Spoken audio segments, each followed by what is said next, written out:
thanks to Christopher D. Sims for recording that for us, talking a little bit about Kwanzaa. Christopher is a poet, and we've worked quite a bit together over the years on social justice poetry and issues, so it's great to see him. In the late 1970s, a research team set up a very simple experiment. The researchers wired a bulb up to a switch that turned the bulb on and off at random intervals. Then they installed a button. The switch and the button were not connected in any way. Then the team asked subjects to push the button. Pushing the button and the light going on and off had no relationship to each other. The two were not connected. Yet, when asked, the test subjects reported their ability to make the switch work, even though it clearly did not turn the light on and off at the right times. Now, sometimes the two accidentally correlated, and this happenstance was enough to convince the subjects that they had at least some control. The fact is, we need to feel in control, and we are inclined toward creating an illusion of control, even when we have no control at all. One school of thought argues that our over-optimistic view of our abilities springs from evolution. Self-confidence is a survival skill. When we feel in control, we take more opportunities and more risks. Often arguments from natural selection can be a bit glib, but this one rings true for me anyway, because it rhymes with ancient wisdom. The book of Ecclesiastes, for example, the race is not to the swift, nor the battle to the strong, neither yet bread to the wise, nor yet riches to those of understanding, nor yet favor to those of skill, but time and chance happeneth to them all. These words speak both to those who are swift, strong, experienced, and skillful as a warning that winning is never a slam dunk, but luck always plays some bit in there. And these words also speak to the slow, the weak, the inept, and the unskillful, that sometimes a bit of chutzpah pulls off the unexpected victory over circumstances, because luck is always involved. As the writer of Ecclesiastes phrased it, time and chance happeneth to them all. And I suspect if he were writing nowadays, the Ecclesiastes writer would add, go for it. We human beings are inclined to see patterns when there aren't any. We're inclined toward feeling in control. And gosh knows, now as always, it takes chutzpah to face the future. That illusion of control has become a truism of the American character. The hard lesson many of us learned in the year 2020, however, is that control is an illusion quickly dashed, because time and chance happeneth to us all. Our theme for December has been stillness. The hope of this season is stillness and brightness, but these are elusive qualities, and this can lead to feelings of being trapped and helpless. I've titled my talk today, The Stillness of the Ancestors, because now, in the midst of the holiday season, many of us experience two things at once: the silence of those who have died and the words of those who have gone that will not stop echoing in our minds. For many of us, the season that our culture insists is still and bright is in truth dark and noisy, especially this time of year. As the British novelist L.P. Hartley wrote, quote, "The past is a foreign country. They do things differently there," end quote. And I would add that there is no passport to that foreign country. None of us are allowed to go there. Yet we somehow yearn to relive the past or to change the past. We somehow yearn to hold those who live back there, including our younger selves, sometimes in love, and sometimes we yearn for forgiveness or accountability. Now, back in 1415, a church council explored one way of doing this. They declared the deceased Protestant Bible translator, John Wycliffe, a heretic, banned his books, and had his body dug up and burned at the stake. And now I assume that some on the church council felt better about that. Wycliffe didn't get away with it in the end, by golly. But barring exhumation and reminding ourselves that the past is a foreign country that we can't visit, how do we speak of the past and perhaps even heal from it when the ancestors are decidedly silent and beyond our reach? Scolding the dead and even burning them at a metaphorical stake for their oversights and their wrongs may feel good, but it doesn't do anything to fix the present or to quiet those old voices in our heads. At this time of year, we remember, for example, the Dakota 38+1. It's a fool's game to attempt to go around what occurred to explain it away. Healing and restitution lies in facing those facts. Snoop Dogg said, "That's how we do it. We give back to the people who made us who we are. We never forget that." A good memory for Kwanzaa. A very noble sentiment for those who have benefited us, those who made us also made the circumstances that we find ourselves in today. Some of those are good and some are not so good. Snoop Dogg is right. We never forget for good or for ill. Now, there's a story by the Zen teacher Senryu Suzuki, who was one of the earliest Zen teachers in the United States just after the Second World War. One day, he began his lesson of the day with these words: "The difficulty that you are experiencing now," and he paused for effect. The American students in the room assumed that he was about to tell them a great secret, how to resolve those nagging difficulties. They assumed his next words would be, "will go away if you practice Buddhism."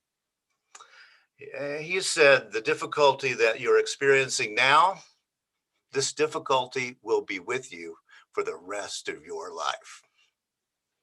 And that's why Senryu Suzuki is still, I think, one of the best Zen teachers for American audiences. He didn't overpromise Buddhism as some sort of miracle cure-all.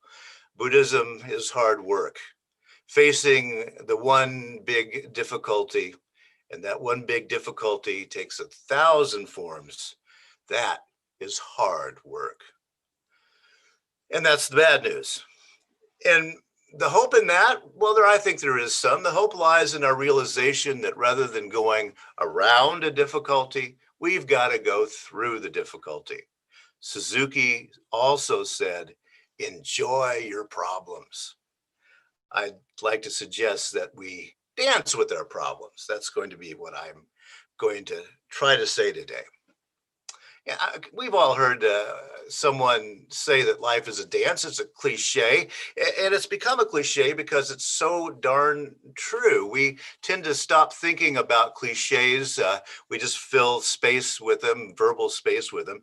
But as we head into the new year, let's think for a minute about what it really means for life to be a road and life to be a dance. When we're dancing, we're using movement for other than its usual purpose, which is getting somewhere or getting something done, right? A dance is contained movement. It's stylized movement, movement for the sake of movement. It's not movement just to do something, right? Dancing is about moving for the joy of moving, and it's about maybe going nowhere in style. We can become sometimes in dance that still point in the turning world that T.S. Eliot talked about. So when we say that life is a dance, we're making a particular sort of claim that life is about something other than getting somewhere or doing something, which is a very wise thing to be saying, because that thought about that it's about getting somewhere or doing something, that's the poison in our culture. It's one of the bad things bequeathed to us by our American ancestors, whether we have their DNA actually or not. I've been writing a poem recently, and writing for me is a kind of dancing. And I've titled this poem, The Road Always Taken. And I started thinking about Robert Frost's The Road Not Taken, and it's still a very popular poem. And the fact is, I think most people miss the subtlety of what Frost was actually saying in The Road Not Taken. He said these two lines, though as for that, the passing there had warned them really about the same. In other words, the road not taken is not a bold move for the brave to get somewhere. All roads, Frost was saying, are worn really about the same. We're always talking about life as that cliched road. As Frost points out, as a matter of fact, we necessarily take a road, and we may even think it's real special, but we could say, yeah, maybe not so special. I'd prefer, I think, to say of all that, they're equally special. All of those roads we could and did or whatever chose. It's according to the selves that choose them that make them special and wrong and all of those things, I think. A road is an apt metaphor for life in a lot of ways. That's why it's such a great cliche. Yeah. Sure, life is a road, and we may be stuck on one whether we choose it or not. We're born somewhere in some location. But what about instead of doggedly following that road, what about finding a shady spot nearby and sitting down and enjoying the day? What about dancing by the side of the road for a little while? Yeah, life is a road. It's a metaphor, a way of framing reality. It may be an inevitable one, but it may not be an adequate one for the good life. One of the gifts that aging gives, I think, is if we are paying attention to aging, is that we know where the life journeys of many of our loved ones and other people we knew, we know where they ended up in those life journeys. And which leads to a question. Was that journey worth it? Was there enough dancing involved? And that's a very old Taoist thought. Wisdom is knowing that enough is enough. For so many of us, we've believed for so long that life is about getting somewhere or doing something that we don't think to look up and look around and see that we've already gotten there. We've already gotten to enough. And so now it's time to stop getting somewhere and start dancing. And okay, I'm milking this metaphor, but that's what poets are for. Yes, we do have to travel to the dance. I get that. There's always a road. But we're not going to enjoy that dance if we don't stop traveling and start embodying the music and the movement, going nowhere in style. Now, all that said, I've got those voices from my ancestors. I'm a terrible dancer, and I do blame my ancestors for that. I grew up in a household where dancing was considered a sin. We didn't play cards or board games. We didn't go to movies. We didn't swim. We didn't dance. All of those frivolities got in the way of the serious business of surviving in this life and getting to paradise in the next one. Well, I've stopped believing all of that, but I've never managed to get proficient with the things I didn't grow up with. I've had to learn that some moments of life are not about work. And that's been a real hard lesson for me. My parents never did learn that lesson. I try because I believe deeply that being in the moment without any goal other than being in the moment, that's what life is about. It's the essence of Buddhism and Taoism and Stoicism. It's the way to suffer less and enjoy more. So you see, my ancestors have not gone silent. They are in the back of my head every moment of every day saying, work, work, work, telling me that if I work hard enough, somehow I will actually be in control. But they don't know what they're talking about. Yesterday in the mail, I received a package from a UU minister who was formative in my becoming a minister after I retired as an English professor. He sent me an FUS order of service that he found while he was going through his papers. It's from Sunday, December 8th, 1929. I love reading these old things. Now, December the 8th, 1929, the stock market had crashed back in October of 1929. It was the beginning of the Great Depression, and it was a very dark time. And in many ways, it looks like today. In the announcement section of that order of service, it says this: the next biweekly open house meeting will be held at the Unitarian Center this evening. Supper will be served at 6 o'clock for those who desire it. And at 7 o'clock, Mr. Dietrich, after a short informal address, will answer questions as usual. This will be followed by dancing and cards and a general social evening. Everyone is invited. So dancing and cards and a general social evening in the face of the darkness of 1929. I wish I could go to that evening. That would be pretty cool, I think. In the face of the collapse of capitalism and the utter meltdown of their economy, the people of First Unitarian Society had a question and answer session with the minister, then dancing, cards, and a general social evening where everyone was invited. Your ancestors may be like mine. They're those dour specters telling you to fill every moment with something, do something, to fill every moment with ambition and control. But as the new year comes, I intend to try this. I'm going to tell those old voices in my head to be quiet and still.